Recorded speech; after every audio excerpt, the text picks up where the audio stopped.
Et si je vous disais qu'avec seulement 5 règles, on peut comprendre la politique dans son ensemble, quel que soit le régime, et que ces 5 règles s'appliquent également dans toutes les autres structures de pouvoir, comme les corporations ou les institutions. Dans cette vidéo, je vais vous parler d'un modèle de science politique qui permet d'expliquer et de prédire les choix politiques d'une nation ou d'un État. Généralement, la politique est vue dans le contexte des intérêts de la nation ou de l'État.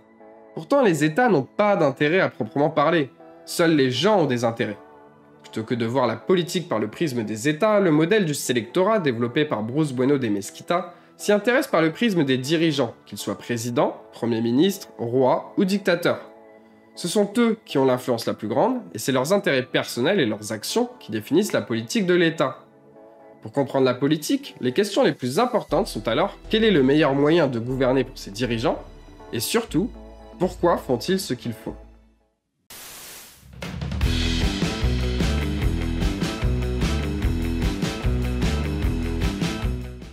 Un dirigeant souhaite 3 choses. Avoir le pouvoir, rester au pouvoir, et contrôler la plus grosse part possible du revenu national ou des corporations pendant sa direction. Comprendre la politique est en fait beaucoup plus simple que vous le pensez. Il faut d'abord admettre que personne ne dirige seul, et ce même dans les dictatures les plus autoritaires. Peu importe que vous ayez l'impression qu'un seul homme ou une seule femme dirige une nation d'une main de fer, c'est tout simplement impossible. Tout dirigeant a besoin d'une coalition gagnante pour obtenir le pouvoir et surtout pour le garder. C'est ce que le modèle du sélectorat cherche à expliquer. Bon, depuis tout à l'heure, j'utilise un terme que vous n'avez probablement jamais entendu, celui du sélectorat. C'est une traduction littérale du terme anglais selectorate, qui est un néologisme couplant les mots select, qui signifie sélectionner et choisir, et le mot electorate, qui veut dire électorat. En gros, le sélectorat, c'est l'électorat qui choisit plus ou moins réellement le dirigeant. Pour les dirigeants, le paysage politique se compose alors en 3 groupes de gens. Le sélectorat nominal, le sélectorat réel, et la coalition gagnante. Le sélectorat nominal comprend toutes les personnes qui ont légalement la possibilité d'influencer sur le choix du dirigeant. En France, c'est l'ensemble des citoyens de plus de 18 ans inscrits sur une liste électorale et qui peuvent donc voter. Évidemment, le poids politique de chaque individu de ce groupe est très faible, puisque pour l'élection présidentielle de 2022, il y a 48,8 millions d'inscrits. En URSS, les citoyens avaient aussi le droit de vote, mais ils ne pouvaient voter que pour la liste unique proposée par le Parti communiste, ou alors voter blanc ou s'abstenir. Au final, ils n'avaient aucun choix réel sur le dirigeant. C'est pourquoi on parle de sélectorat nominal, c'est-à-dire en nom uniquement. Le sélectorat réel, c'est le groupe de gens qui choisit vraiment le dirigeant. En Chine actuelle, ce sont tous les membres votants du Parti communiste, alors qu'en France, c'est les élus faisant des parrainages qui choisissent qui est capable de se présenter, ainsi que les gens qui votent ni blanc ni nul pendant une élection. Le troisième groupe est le plus important. Il correspond à une faible part du sélectorat réel et constitue alors la coalition gagnante. Ce sont les gens dont le support est essentiel au dirigeant pour assurer sa survie politique. En URSS, c'était un petit groupe de gens du Parti communiste qui contrôlait la politique et le choix du dirigeant. Ces gens-là sont en capacité de renverser le dirigeant, et il le sait.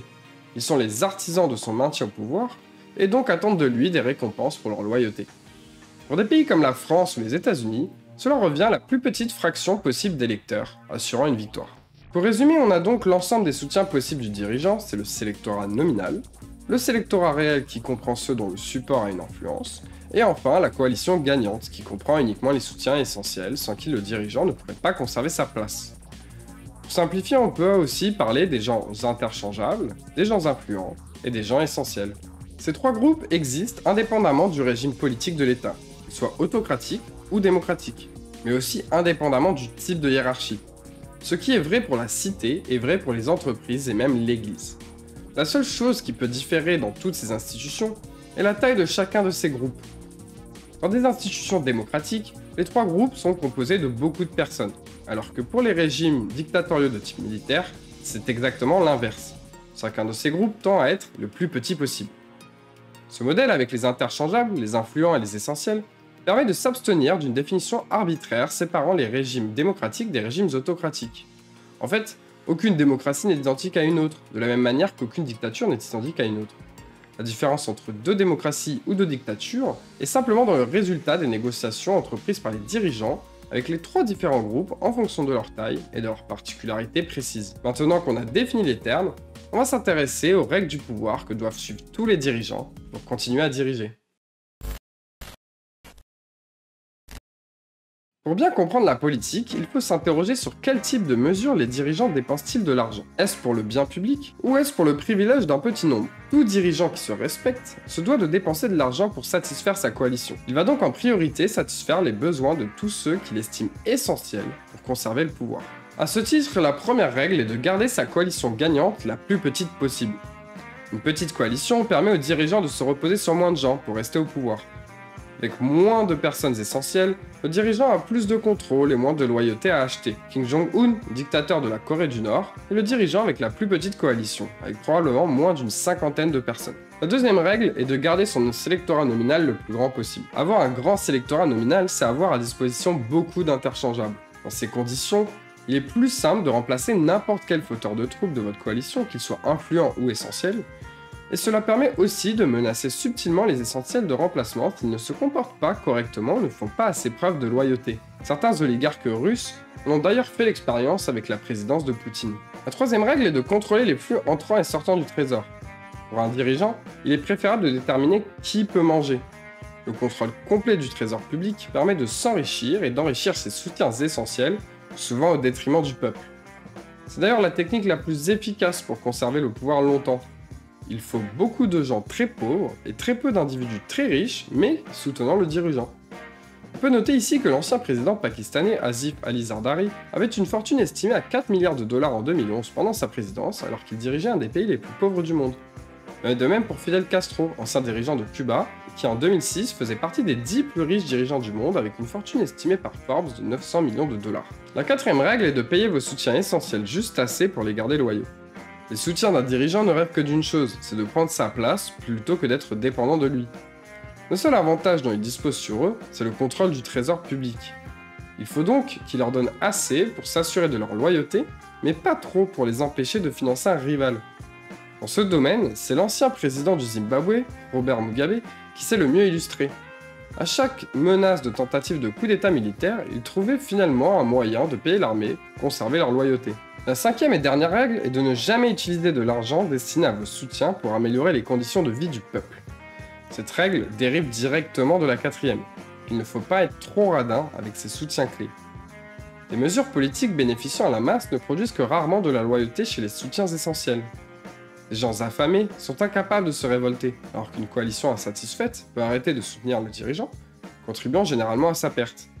C'est une des raisons pour laquelle le général Tan Shwe, président de la Birmanie, s'assura que les vivres reçus grâce aux aides internationales après le passage du cyclone Nargis en 2008 furent donnés en priorité aux militaires, qui les vendirent alors au marché noir, plutôt que de les donner au peuple. Il en résulta la mort d'au moins 140 000 personnes. Ces 5 règles suivies à la lettre permettent à un dirigeant de rester au pouvoir. Mais vous allez me dire, attends PH, tu as donné que des exemples de dictature.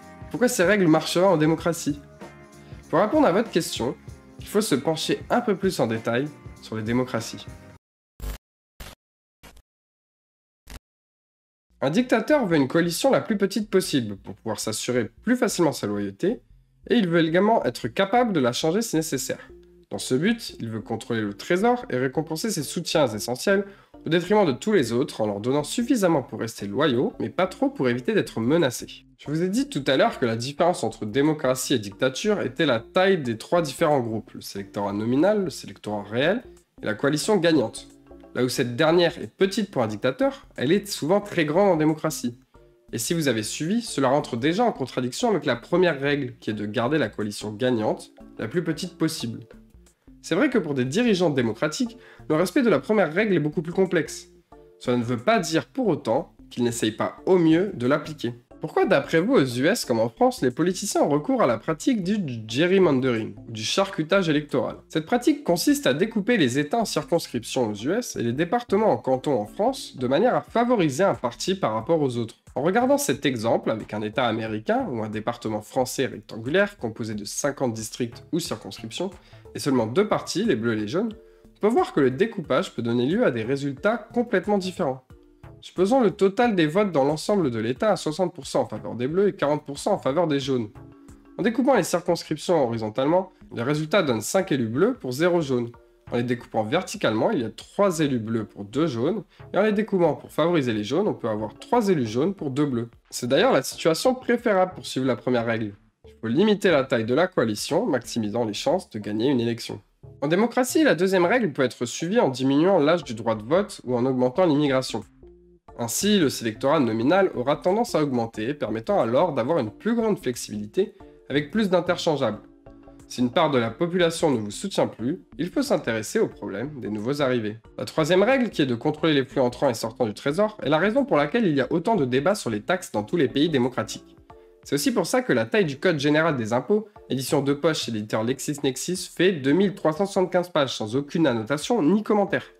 En France, il est même impossible de savoir combien il y a de taxes et d'impôts. 180 d'après le ministère des Finances en 2013, 360 selon le think tank IFRAP, ou plus de 1000 selon Gilles Carrez, président de la Commission des Finances à l'Assemblée nationale en 2015. Il n'y a pas de chiffre qui fasse autorité, ça dépend de ce qu'on définit comme un impôt, souligne à l'AFP Frédéric Tristam, historien spécialiste de la fiscalité française.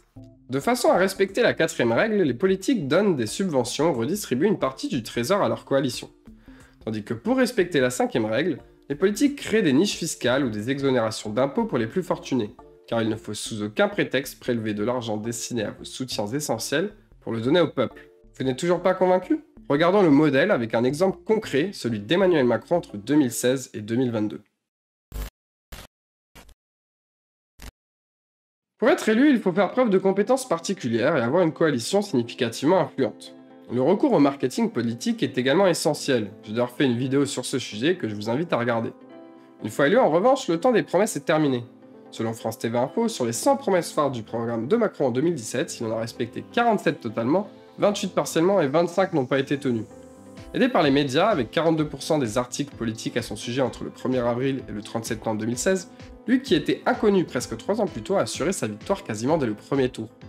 N'importe qui face à Marine Le Pen aurait gagné en 2017, car la menace d'un parti d'extrême droite en France crée le phénomène du barrage. Ainsi, les médias en assurant via les instituts de sondage que la candidate du RN serait au second tour, Macron avait seulement besoin de gagner le premier. Au final, les résultats du premier tour donnent Macron en tête avec un peu plus de 8 600 000 voix, soit 18% des votants. Sa coalition, c'est au final ça, 18% des votants. Mais il a quand même gagné l'élection. Il a respecté la première règle en encourageant la présence de Marine Le Pen au second tour, minimisant alors la taille de cette coalition.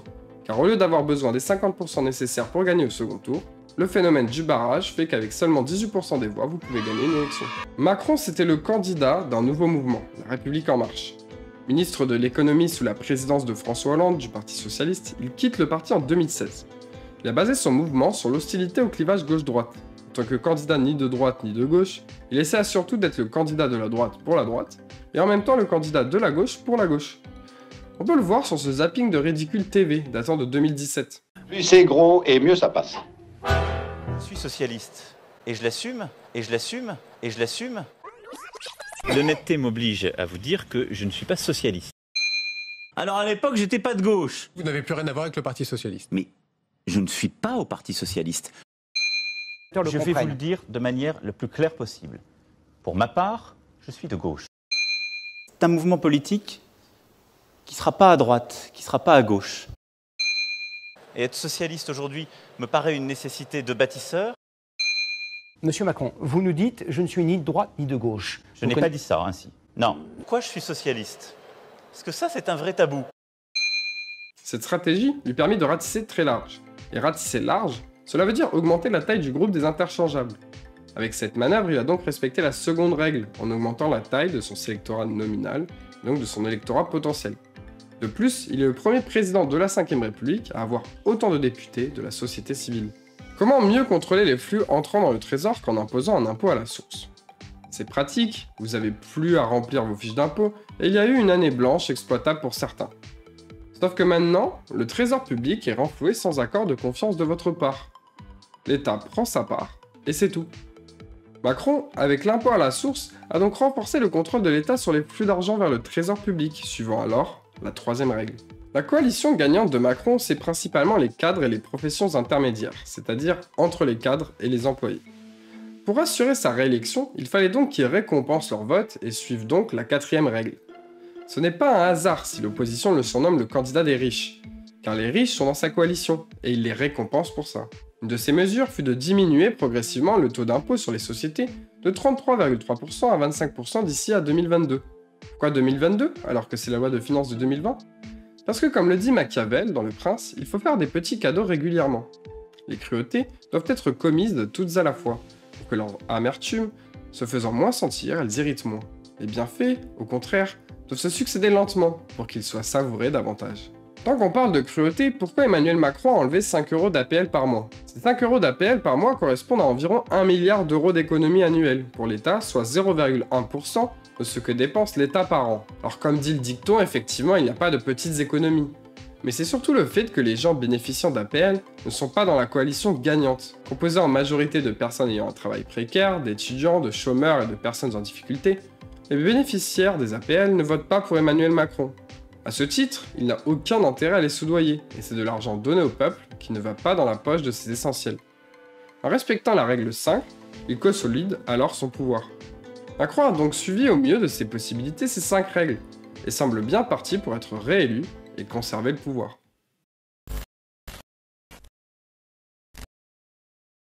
Le modèle du sélectorat repose sur des calculs mathématiques et permet en partie de prédire le comportement des dirigeants sur certaines mesures politiques précises. Vous pouvez en avoir une description beaucoup plus académique dans le livre The Logic of Political Survival. C'est un bouquin de 1000 pages destiné à une audience aguerrie. Ici, je vous ai parlé principalement du début du livre de Bruce Bueno de Mesquita destiné pour le grand public, The Dictator's Handbook, qui n'est pour l'instant pas disponible en français. Le reste du livre comprend des exemples spécifiques sur comment avoir le pouvoir, comment le garder, comment utiliser les ressources à son avantage, à quoi servent les aides internationales, etc. Ce que je présenterai peut-être plus tard dans une prochaine vidéo. Si les dirigeants font ce qu'ils font, c'est pour pouvoir garder leur pouvoir. Ils doivent pour ça s'assurer que leur coalition est contente, tout en restant dépendante d'eux. François Hollande n'a pas réussi à le faire en son temps, et a alors été remplacé par un rival, provenant pourtant de sa propre coalition. Parce qu'au final, en démocratie, les dirigeants sont élus et doivent donc respecter au moins la volonté de suffisamment d'électeurs pour pouvoir devenir ou rester président. Comprendre les règles de la politique, c'est la première phase avant de changer le monde. Améliorer le monde, c'est difficile. Si ça ne l'était pas, la situation actuelle serait forcément mieux. Alors comment feriez-vous pour l'améliorer en tenant compte de ces règles? C'était PH, je vous remercie de m'avoir écouté. Si cette vidéo vous a plu, je vous invite à la partager, à mettre un like et à vous abonner. Moi je vous dis à la prochaine. Ciao.